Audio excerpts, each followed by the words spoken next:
और आरएसएस के मेंबर हैं।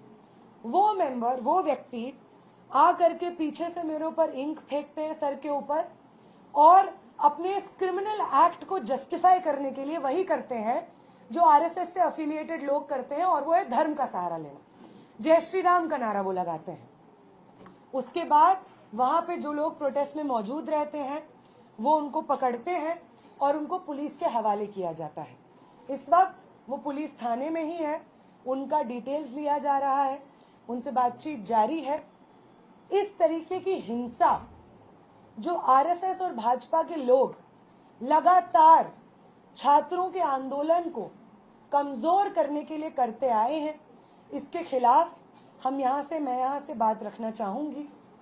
वो लोग जो क्लेम कर रहे हैं कि झारखंड में जो छात्र आंदोलन चल रहा है जयपाल सिंह मुंडा स्टेडियम में, वो हम चला रहे हैं, राइट विंग चला रहा है, भाजपा चला रहा है, और यहाँ पे हम किसी और को एंट्री नहीं देंगे, वो लोग उन्हीं मांगों के, वहां पे जो अभ्यर्थी हैं उन्हीं छात्रों की मांगों के बेसिस पे जब हम एक मार्च निकालते हैं तो सवाल पूछना चाहेंगे हम उनसे कि क्यों आपको ये जरूरत महसूस होती है कि आप उस मार्च को डिसरप्ट करने के लिए वहां पे हिंसा करने की कोशिश करें।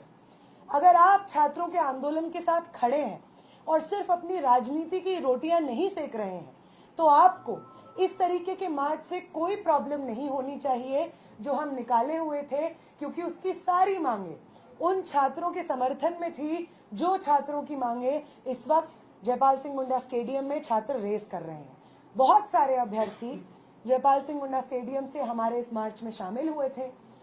झारखंड भर से अलग अलग जिलों से स्टूडेंट्स इस मार्च में शामिल हुए थे, अपने शिक्षा के मुद्दे, रोजगार के मुद्दों पर आवाज उठा रहे थे।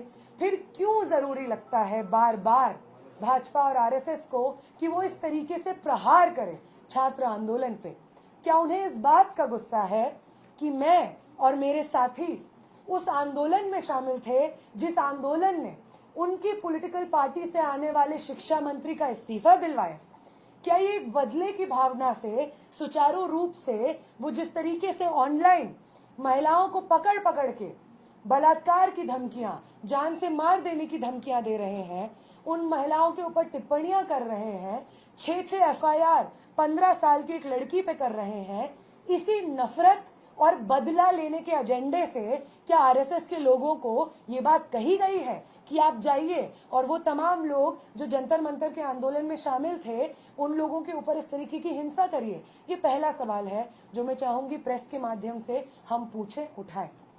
अगली जो चीज है जिसपे हम बात करना चाहेंगे वो ये है कि वो पॉलिटिकल पार्टीज जिन्होंने पिछले महीने में जो हमारा छात्र आंदोलन चल रहा था धर्मेंद्र प्रधान के इस्तीफे के लिए, उसमें अपनी एकजुटता जाहिर की, समर्थन जाहिर किया। हम एक्सपेक्ट करते हैं कि वो पॉलिटिकल पार्टीज जो इंडिया अलायंस से हो सकती हैं, जेएमएम हो सकता है, अगर वो हमारे छात्र आंदोलन का समर्थन कर रहे थे तो उन्हें जयपाल सिंह मुंडा स्टेडियम में जो छात्र संघर्ष कर रहे हैं उनकी मांगों को भी मानना होगा, ताकि वो ये फर्क दिखा सके कि छात्र विरोधी भाजपा सरकार के खिलाफ हम सब संगठित क्यों हैं, और छात्रों के हित में अगर वो सही मायने में है तो छात्र आंदोलन जो झारखंड में चल रहा है उसकी सभी मांगों को यहाँ पे झारखंड की सरकार माने। ये हम आखिरी बात मीडिया के माध्यम से सरकार तक पहुंचाना चाहेंगे। वाली है, क्या छात्रों का आंदोलन इतना खतरनाक होता जा रहा है? क्या उनकी बात सरकार नहीं सुन रही है? 2 से 3 तस्वीरें दर्शकों सीएम हेमंत सोरेन साहब की आई थी, झारखंड के मुख्यमंत्री का, जिसमें वो कह रहे थे कि भाई छात्र का जो अगुवाई कर रहे हैं वो हमसे बातचीत करें, हम बात करने के लिए तैयार हैं। ये खैर अच्छा लगा कि रिस्पॉन्ड उन्होंने जल्द लिया। लेकिन ये जो भाई इतने पैमाने पर घोटाले हो रहे हैं, इतने पैमाने पर घोटाला हो रहा है, धांधली हो रहा है, आखिर क्यों हो रहा है? चाहे कहीं बीजेपी की सरकार हो, कहीं विपक्ष की सरकार हो, ये देखिए ये बड़े चोर लोग हैं, ये बहुत बेईमान लोग हैं। सरकार में जो बैठे हुए हैं नेता हैं, मंत्रीगण हैं, वो उन्हीं को टेंडर दे रहे हैं चुनाव कराने का, जो चोर हैं उन्हीं को दे रहे हैं, जो धांधली स्कैम करने में असली मास्टरमाइंड है। तो इस पर छात्रों का गुस्सा जायज है और उनकी मांगे भी जायज है। अब देखिए अभिजीत दीपके और सीजेपी के तमाम लोगों ने भी कह चुके हैं कि भाई अब हम झारखंड रुख करेंगे और जब तक इंसाफ नहीं मिलेगा तब तक जो है प्रदर्शन चलेगा, तब तक प्रोटेस्ट होगा। मुझे लगता है कि झारखंड के मुख्यमंत्री की जिम्मेदारी ये है कि आप बीजेपी के मंत्रियों की तरह अहंकारी बोल ना बोलकर बेहतर ये होगा कि आप उनके पास जाएं, बच्चों से बात करें, वो आपके हैं, वो हम सबके भाई हैं। अगर उसको आप नज़रअंदाज करेंगे तो देखिए इसका बहुत भुगतना पड़ेगा, चुकता करना पड़ेगा। और ये जो सत्ता के नशे में चूर हैं आप लोग, और उसके नशे में जो गोल गोल घूम रहे हैं, वो भूत उतर जाएगा। इसलिए बेहतर यही है कि इन बच्चों की मांगों को पूरा कर लें। और इनके समर्थन में सब लोग आ रहे हैं, चाहे वो मोहम्मद जुनैद हो, खाना खिलाने के लिए भी वो पहुंच रहे हैं, बहुत सारे लोग आ रहे हैं और इस छात्रों के समर्थन कर भी रहे हैं। गोदी मीडिया भी पहुंच रही है, जी जी जी, बहुत वो सबसे पहले पहुंच गए। ये दिल्ली जो 200 से 300 मीटर की दूरी पर है, यहाँ इनको नहीं आना था, लेकिन वहां पहुंच पहुंच गए। गोदी मीडिया को उनके लिए आसान है झारखंड पहुंचना, रांची पहुंचना। लेकिन फिर भी हम सबकी मांग यही है कि इन छात्रों की आवाजों को सुनी जाए। जिस भी पेपर लीक को लेकर हो, घोटाले को लेकर हो, धांधली को लेकर हो, जो भी शिक्षा व्यवस्था में गंदगी चल रही है उसको दुरुस्त की जाए, जल्द से जल्द किया जाए।